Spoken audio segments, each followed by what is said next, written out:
But we do have time for some conversation, discussion. Nelson?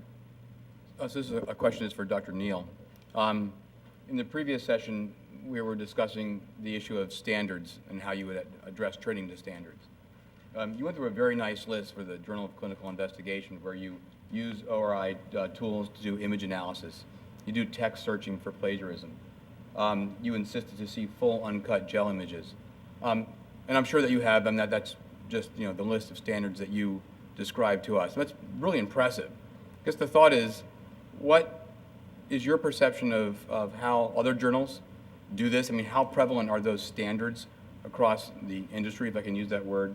And the second question is probably a little more loaded, which is, what fraction of that work do you think really should be done by the investigator or by the institutions? In other words, where is the responsibility to drive these standards? Because you may insist that this standard is important for publication, but the training doesn't occur at publication, it occurs at institutions.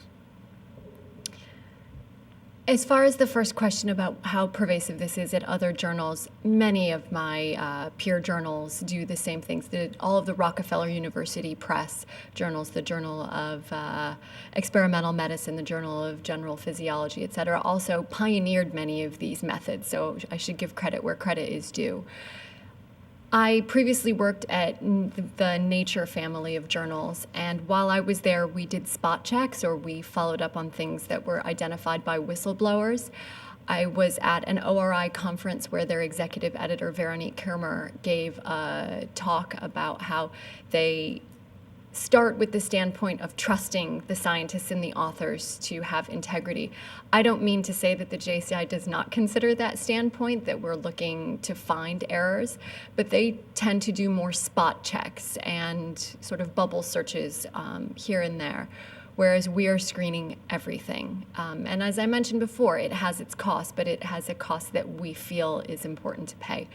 I don't know enough about many other journals to comment on whether or not other journals are doing things as much as we are, but some of them are low cost.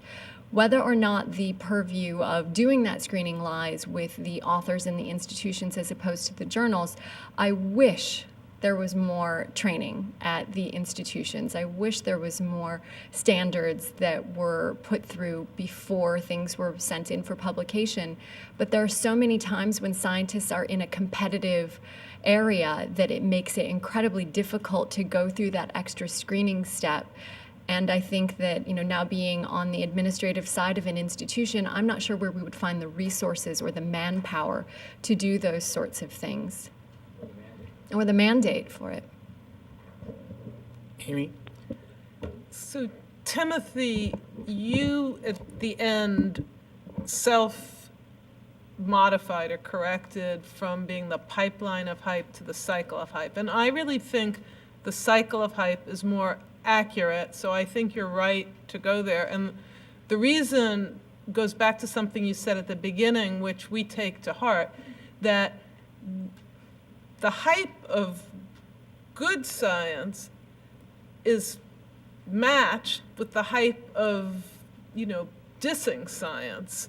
And we need to worry about both, if for no other reason that it's a vicious circle, that the more exaggerated claims there are out there, for lots of people, those are meant to inspire them, but there are people who get scared by them. So I just want to underline that I think that cycle is something that we really have to be concerned about. I'm not sure there's anything, I'm pretty confident there's nothing you can legislate to prevent it. You can just encourage more institutions, responsible journalism, responsible scholars to do more. But the question I have is, can we distinguish between three different kinds of hype? Now, there are going to be gray areas. I always want to say that. But there are at least three different kinds of hype, and whether we're more concerned about two of them than the third. So I think the third goes with the territory of self-promotion in journalism. The first is false claims, inaccurate results that hype things. The second is distorted claims, which could be from omissions or commissions. So you distort a story if you leave out critical qualifying facts, even if every fact you say is correct. So those are two that I think there's something you can do about. The third is just exaggerated importance of things. That if Angelina Jolie, comes forward with her case, there's going to be more attention to that than if that happened to me, or an average, certainly than an average citizen. That, while you may think that shouldn't be the case in an ideal world, that's a way of calling attention to something, and that's got at least as much of an upside as a downside, where the other two things, we can argue about it. But you can't argue. The other two things are just bad science, to have inaccurate results reported or to leave out critically important facts that are critically important to the understanding of your results. I ask you, are you willing to see that there's at least a difference among those? Because if not, I'm afraid we're chasing something that's just endemic to, we're focusing on ethics here today. Are we really supposed to slap ourselves that we're focusing on neuroscience, that we're not focusing on everything else? When you have findings, you're a scientist, you have findings, you want them to get out there. And I applaud scientists who can get them out there if they don't succumb to the other two things, which is false claims and distorted claims. Okay, so this is a great point, and I actually do agree with you to a large degree. I think that your category 2 and 3 are actually, there's a lot of overlap there, so let me give you an example. I do think exaggerated claims can be, when it happens on a systematic level consistently, can be very problematic. And you can look at areas like, the areas that I've spent most of my career, stem cells and genetics and neuroscience. You have this consistent kind of hyping of the science in order to get funding, in order to commercialize. And I do think that it can have an impact. Now, I'm a huge advocate of public. Yeah. Could I just, I agree with you. The third category was an exaggeration of the claims, because that falls into the second. But exaggerating the importance because of getting more publicity, the exaggerated visibility and importance, I think you're right. That's different than exaggerating the claims. And in fact, I think that is a very important distinction, because I actually think, and I believe I heard it from everyone, is one of the things that I believe has to happen is that scientists need to get more engaged with the public, and so often they shy away. It's almost viewed as, it's almost looked down upon, right? And I think we've got to reverse that trend. Scientists have to embrace engagement with the science, and I actually think if they do that, I think the public likes basic science. I think they get excited about it, right? And I think it can be sold that way. I do want to talk about your first point, if I could, because I think it overlaps. I completely agree with you with the cycle of hype. In fact, my first piece on point was called The Cycle of Hype. And the reason that Celeste and I talked about the pipeline was because so much of the policy discussion happens at the end of the pipeline, right? And that's because there's this tremendous polarization that occurs. Stem cells is probably the best example of it, right? Where you have exaggerated claims of harm and exaggerated claims of benefit. You think of the number of laws around the world, the policy energy that was devoted to stopping human cloning is astounding to me, right? And that's a good example of that sort of polarization. You could argue, and we could have disagreements about it, that it also happened with gene patenting, genetic discrimination, the adverse impact of genetic information on people's lives. You could go down these lists of things that were a result, I think, of a polarization. You say genetics is going to change your life and it's a blueprint of life. You know what? I agree with you, and now I'm afraid of genetic information getting out there, when in fact the reality is in the middle. So I think that goes to the exaggeration problem that you talked about before, and I think we have to be more nuanced and more honest about what data says. Anyone else want to comment on that before we? I thought Ushma did, yeah. There was a moment that we had before the session started where we started talking about responsible press releases and the amount of hype that we feel is responsible. As a scientist and as an editor, I wrote press releases, or my colleagues and I wrote press releases on nearly every article that we published. Some we knew had no chance of ever getting picked up in the lay press or in the media, and were written for fellow editors or for fellow scientists to look at as a digest of what was going on. The ones that we felt did have perhaps more media appeal, we were always very careful with our spin. But if you didn't have some amount of spin, no one would ever comment on it. We tried to be as responsible as we possibly could. Where we did not police anything was when the author's own institution or funding agency also developed their own press release and sometimes sent it to us. If it went beyond the line, we did not feel it was necessarily our responsibility to rein them in, other than by giving them another copy of the PDF of the article. And in those cases was when we got the most media attention. We have a great example of this from our own experience. So our first assignment was on synthetic biology, and Craig Ventnor, who was happy that people said he had created life, we took great pains to say, no, this wasn't the creation of life. This is what it was. Well, there were a lot of responsible journalists who just kept using who had heard it, who came to the commission and so on, and they kept using the formulation because it catches people's attention. And that was a good example of not merely exaggerated importance, but a distortion, Yes. an actual, in 2 words, you couldn't capture a greater distortion of what you could do with it. And yet it continues to be repeated. And something that it got Craig's discovery more publicity, but it also got it hugely more pushback. I think you have to be careful about using the word hype and spin.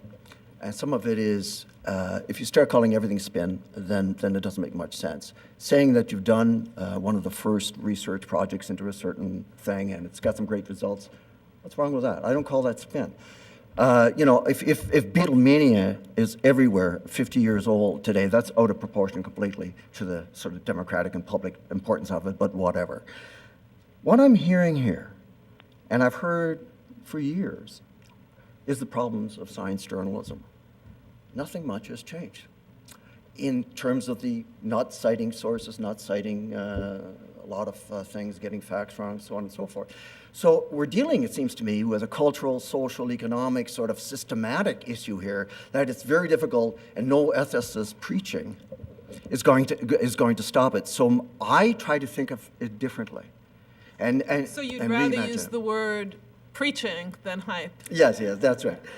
What I think of, though, is it's a collective responsibility of all of us to communicate science, not just the scientists, which would be an onerous burden to expect that off them. And in fact, we have to have, as I keep saying, as I imagine online we can produce, groups, very different groups, connected in a sort of web, different expertise, different types of media, yes, use social media very, very well, with these following extra add-ons, right?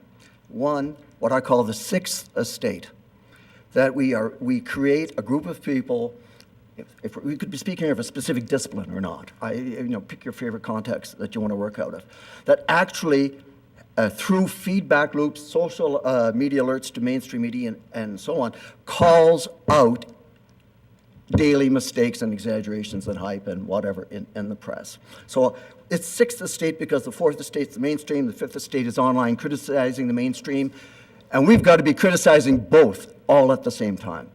That takes some sort of very fancy sort of organization. Here's the other one that you also need to think about.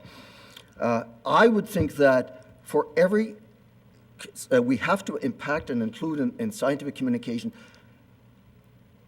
citizens who have a chance to participate in the discussion directly and meaningfully, not simply to add a comment to an article they've read in the New York Times. So how we do that, how we engage them in the design of our communications is extremely important.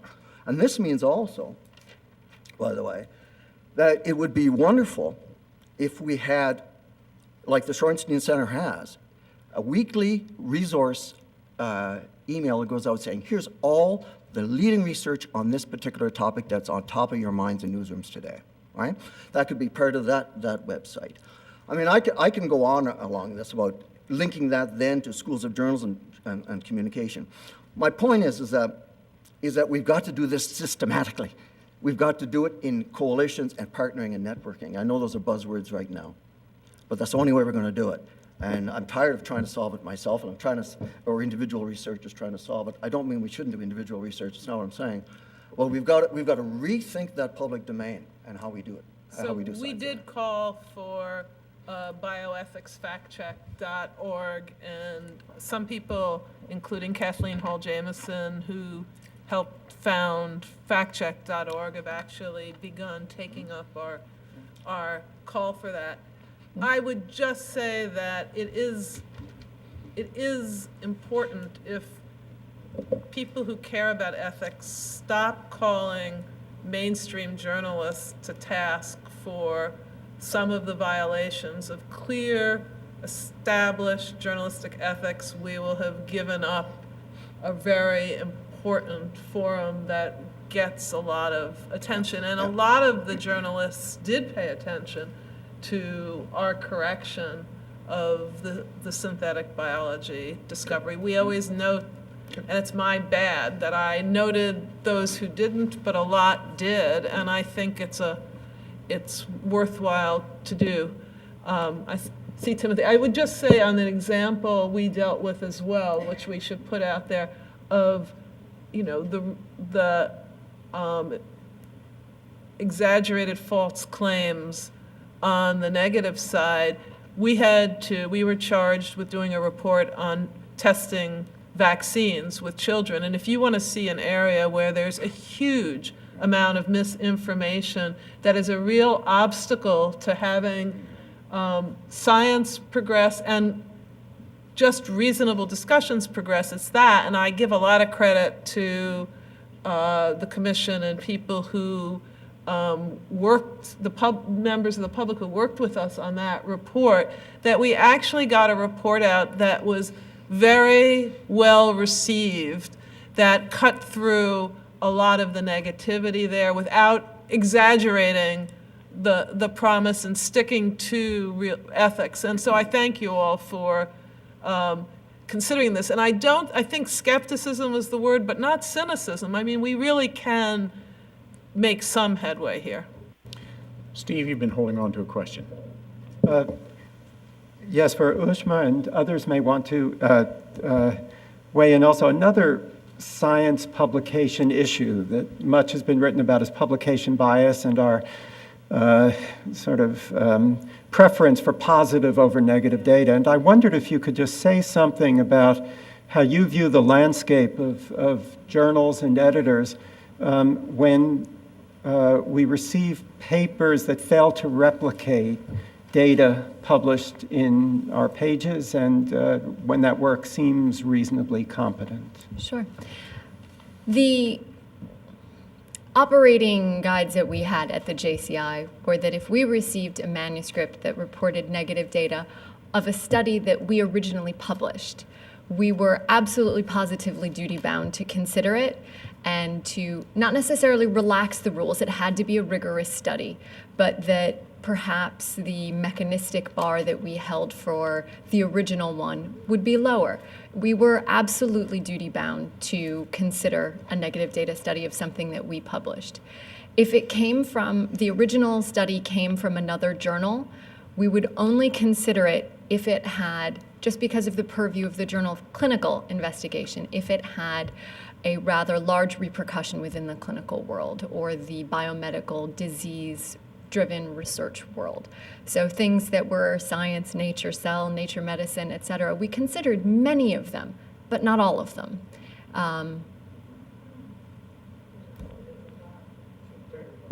This touches on the comment I wanted to make. We keep gravitating back to the media, and I think you're absolutely right. We can't just blame the media because so much of the hype is embedded in the research, and I don't think we can forget that. I mean, there have been a lot of interesting proposals put forward, such as I don't know if you've heard this, maybe you have, having papers accepted before the results are completed. So what you do, you submit your method, you submit your background, you submit your rationale, everything, and then the publication is bound to publish it regardless of the results. Others have suggested doing away with impact factors. Others have suggested that the highest impact journals should not publish studies. They should just publish reviews. And the other, of course, I'm a huge fan of this, is the idea of, and this touches on something you said, is supporting groups like the Cochrane Collaboration, right? They're completely independent places that do meta-analysis that are systematic reviews that also considers the biases of and interests that are associated with every study. So we can't just blame the media. We've got to look at the whole cycle of hype if we're going to address this. And I don't want to blame the media. Well, yeah, and what I think we're talking about is cycles of ethics nested in ethics. And I look forward actually to our We won't blame the round- media, and we won't blame Canada either. great representation from our Media definitely not. brothers and sisters up north. So let's take a little break, 15-minute break, and bring our panelists from this morning up to join you folks and continue this conversation. Thank you all very, Thank very much.